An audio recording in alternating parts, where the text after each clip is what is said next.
On the world news tonight from Babagade Imo Television, first the headlines. Tinubu arrives in New York for UN General Assembly. Baba Ahmed, Labour Party Vice President candidate brother, joins Tinubu's government. CJN to swear in 9 appeal court justices September 20th. Naira scarcity. Falano asked federal government to prosecute Emefiele, others. Building demolition called my wife's death, says Lagos widower. I am Morire Rabila Lawal. The news in detail. President Bola Ahmed Tinubu has arrived at the John F. Kennedy Airport in New York to attend the 78th United Nations General Assembly. The president, who arrived some minutes before 7 p.m. local time, was received by the Minister of Foreign Affairs, Ambassador Yusuf Tuga, the permanent representative of Nigeria to United Nations, Professor Tijani Mohammed Bande, and other government officials. The theme of this year's UNGA is Rebuilding Trust and Reuniting Global Solidarity, Accelerating Action on the 2030 Agenda and its Sustainable Development Goals towards peace, prosperity, progress, and sustainability for all. President Tinubu is scheduled to deliver his inaugural national statement on September 19, the day first of the high-level general debate of the 78th Congo session. Before engaging in the general debate, the president will join other world leaders to participate in the high-level political forum on sustainable development UN 2023 summit on SDGs. Additionally, President Tinubu is slated to participate in the high-level dialogue on financing for development, high-level meeting on pandemic prevention, preparedness and response, UN Secretary General's Climate Ambition Summit, high-level meeting on universal health coverage, high-level panel on reform of the global financial architecture, amongst others. Hakim Baba Ahmed, elder brother of Deti Ahmed, has been appointed by the President Bola Tinubu's government to serve as a special advisor on political matters to Vice President Kashim Shettima. Deti Baba Ahmed was the vice presidential candidate of the Labour Party LP in the February 25th election. Hakim, the elder brother, is also the spokesperson of the Northern Elders Forum. Baba Ahmed announced the development in a post on Monday on his official Twitter page. He said now is a time for fence-sitting or criticism and all Nigerians to pray for him and the country. It is time to make it public that I have accepted the call to serve as special advisor political to the Vice President Kashim Shettima. This is not a time for fence-sitting or criticism when you can be useful in turning the country around. I am honored and humbled. Please pray for me and Nigeria. Deti and his principal Peter Obi, presidential candidate of the Labour Party, have headed to the Supreme Court to challenge the electoral victory of Bola Ahmed Tinubu. Obi and the Labour Party are at the Supreme Court alongside the presidential candidate of the People's Democratic Party, PDP, Atiku Abubakar. Both of them are laying claims to a victory at the presidential polls in February.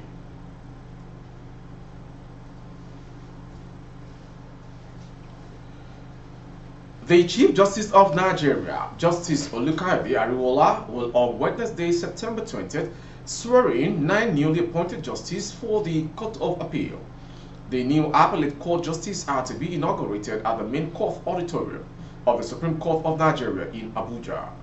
A statement by the Supreme Court Director of Press and Information, Festus Akode, said the CJN will swear them in at about 11 a.m. The new appellate court justices are Adnatu Azumi Laja Balogun from Kaduna State, who was appointed a High Court judge on 24th May 1999. Binta Fatima Sowairu from Kaduna State, appointed a High Court judge on 31st October 2001. And Peter Trudy Obiora from Anambra State, who was sworn in as High Court judge on 17 January 2005. Others are Justice Okon Efreti Aban from Akwa Ibom State, who was appointed a High Court judge on 22nd June 2009. Asmahu Musa Mainoma from the Federal Capital Territory, appointed High Judge on 1st February 2013. Lateef Adebayo Ganiu from Oyo State, who became High Court judge on 26th June 2014. And Jane Esiawa Inyang from Cross River State, who was sworn in as a High Court judge on 12th February 2015. The rest are Adiza Rabi Ushagari from Sokoto State, who was elevated to the High Court bench on 12 February 2015, and Paul Ahmed Bassi from Borno State, appointed to the High Court on 14th February 2017. Meanwhile, Justice Amina Ademu Ogwe will formally retire from the Supreme Court bench on Thursday, 24 September 2023, having attained the mandatory retirement age of 70 years on Sunday, 3rd September 2023. The traditional valedictory court session in her honor, which ought to have taken place on September 3rd, was delayed due to the annual vacation of the court, which ended on Friday, 15 September 2023, according to statement. Justice Ogye was sworn in as Justice of the Supreme Court on 7th November 2016. She graduated with a second-class upper division in law from the University of Ife, now Obafemi Awolowo University, in 1977, and was called to the Nigerian bar in 1978. With Justice Ogwe's retirement, the Supreme Court is now left with 11 justices as against the constitutionally stipulated 22 justices. Moving on to the next story. Human rights lawyer Femi Falana has asked the federal government to prosecute the suspended governor of the Central Bank of Nigeria, Godwin Emefiele, and the management of the Apex Bank over the cash crunch in the country early this year.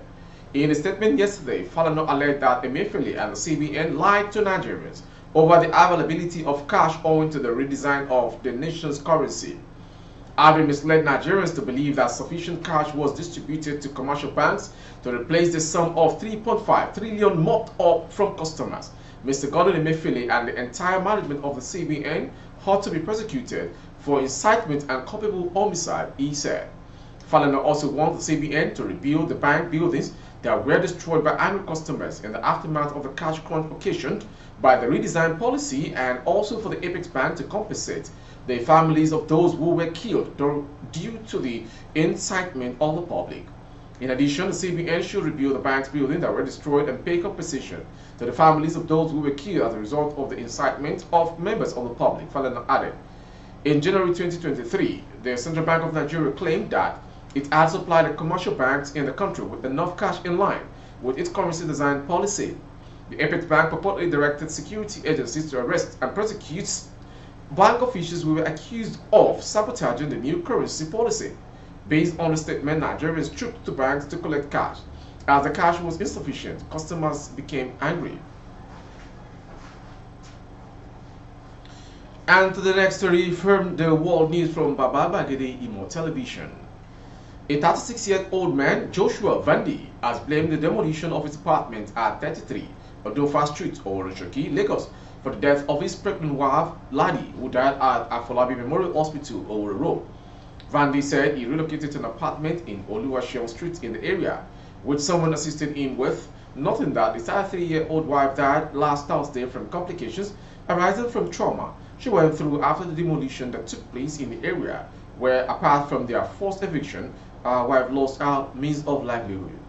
Vadi said after the demolition of Odofa at Oworoshoki, the task force burnt all houses and my businesses was lost. Since then, we don't have a house or anything. She never recovered from the shock since then. On Wednesday, her blood pressure was so high, the baby inside her died. After that, the doctor could not operate on her because of the high BP. This was because of her. She learned the baby inside her has passed on. She cried for a long time. I'm still living in danger. The room I am in, the roof is open. Last week, when rain fell and water filled everywhere, my wife was in the water. I was coping the water till I got exhausted. Animals cannot stay here, that I'm living with our children. Vande said the house he was living in with his family, which was demolished, was a self-contained wooden structure. 4 persons have died, with 7 others arrested following a court clash in Shagamu local government area of Ogun State. The spokesperson of the Ogun State Police Command, Omolola Odutola, said the suspects were arrested after a raid led by an assistant commissioner of police. Upon receiving the information, the area commander swiftly mobilized more personnel to the scene in order to prevent the clash from escalating and apprehend the cultists involved. As a result, 7 suspected cultists were arrested, and further investigation led to the recovery of firearms, 3 live cartridges, she said about on Sunday. The individuals apprehended are Asheyi Omolaja, Aziz's nephew Matthew Adewale, and Bolaji Ogun Kemaya. It is worth noting that Bolaji was found with the 4 deceased persons in the same room where the killings occurred. The spokesperson of the Ogun State Police Command, Omolola Odutola, said the suspects were arrested after a raid led by the Assistant Commissioner of Police. Upon receiving the information, the area commander swiftly mobilized more personnel to the scene in order to prevent clash from escalating and apprehend the cultists involved. As a result, 7 suspected cultists were arrested, and further investigation led to the recovery of firearms, 3 live cartridges, she said about the Sunday event. The individuals apprehended are Asai Omo Laja, Aziz Nephew, Matthew Adewale, and Bolaji. It is worth noting that Bolaji was found with 4 deceased persons in the same room where the killings occurred. One individual was seen managed to escape before the authorities arrived. During the raid, Bolaji provided critical information stating that their leader, known as Azubike aka Beta, has been arrested by the area commander a fortnight ago. The information underscores the commitment of the police to dismantle these criminal networks, the spokesperson said. In the wake of the incident, the Ogun State Commissioner of Police, Alamutu Abiodun, visited Shagamu to assess the situation and profile the suspect apprehended. During the visit, he warned cultists in Ogun State that the activities would no longer be tolerated. He also declared a zero-tolerance policy towards senseless killings. Normalcy has been restored to the area following the clash. Moving on to the next story.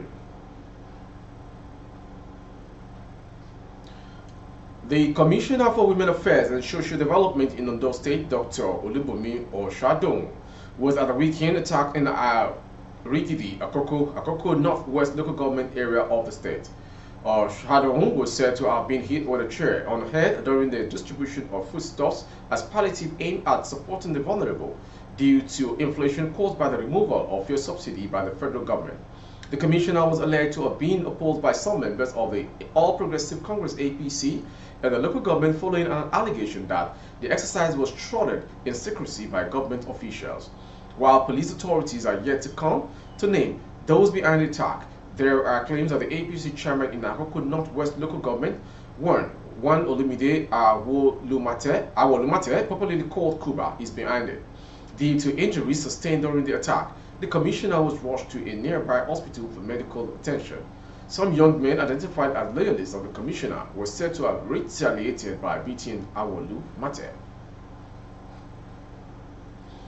From that story, we'll move on to the next on the world news tonight. The Niger State Police Command has foiled an armed robbery attempt and recovered one AK-47 rifle at a mining site in Iwa village via Gawu Babangida in Goraro local government area of the state. According to command spokesperson Wasiu Abiodun, the police responded to a distress call on Saturday and engaged the armed robbers in a gun battle. He said after several hours, the hoodlums escaped from the scene through a nearby forest, while some of them were believed to have sustained gunshot injuries. The spokesperson explained that the victims were rescued on off while the police team recovered one AK-47 and empty magazine. Meanwhile, the command has arrested 2 suspects with 16 bags of Indian M in Mokwa, local government area of the state. Alter Umar Saidu, 25, and Mohammed Bala, 52, were arrested in Mowa village while attempting to ferry 16 bags of suspected Indian M in Indiyako village. From that last story, we go to the next one from the foreign scene. The Congolese government has denied reports about a coup attempt against President Denis Nguesso, who has been in power for 38 years. This is according to Congo's Minister of Information, Thierry Mongola, who tweeted to his ex-handle. Faithful information suggests serious events that are underway at Brazzaville, he wrote on the social media platform, with a statement also posted on the government website. The government denies this fake news. We assure public opinion about the camp that reigns and invite people to calmly go about their daily activities. Nguesso, 78, has spent 38 years at the helm of the country in Central Africa. He was president from 1979 to 1992, then returned in 1997 after the Civil War and remained in power ever since. There has been a wave of coups across Africa, with the most recent one in Gabon, where the military seized power in the Central African nation. Finally, on sports. Former Nigerian international Aloy Ago says he's optimistic Super Eagles striker Victor Osimhen will be crowned African Footballer of the Year. Recall that the 24-year-old who led Napoli to its fourth Serie A title in 33 years scored 28 goals in all competitions last season, including 22 for Napoli in Serie A. The Nigerian international has been nominated for the Ballon d'Or and Best FIFA Males Player Award. In the chat, Argo stated Osimhen's performance last season is enough to give him an edge over other players. I think Osimhen has done so well for himself, for Nigeria and for the whole of Africa. Osimhen has been very much off the win and it's a plus for us. He has also done well in Europe. Looking at his performance for last season till date, Osimhen has earned himself a place for the award. For me, I think it's fully right to win the African Footballer of the Year award. No other players have achieved what Osimhen achieved last season till date. With our sports story, we've come to the end of today's world news from Babagba Imo Television. Before we go, some major headlines. Tinubu arrives New York for UN General Assembly. Baba Ahmed, Labour Party VP candidate's brother, joined Tinubu's government. CJN to swear in 9 appeal court justice September 20th. Naira scarcity, Falana asked federal government to prosecute Emefiele and every other. Building demolition caused my wife death, says Lagos widower. And on sports, Osimhen detained, destined, I beg your pardon, to win African Footballer of the Year award. For more updates of our broadcast on YouTube, our handle is Babagba Imo Television. Kindly subscribe and click on the notification bell. Select option all to access all of our broadcasts. On Facebook, Bagede Imo with Alawi Adebayo. Please like and follow the page. For advert placement of goods and services, coverage of events and functions, please dial the phone number streaming on the screen. Thank you for watching. God bless Nigeria. I am Morire Rabila Lawa. Good evening.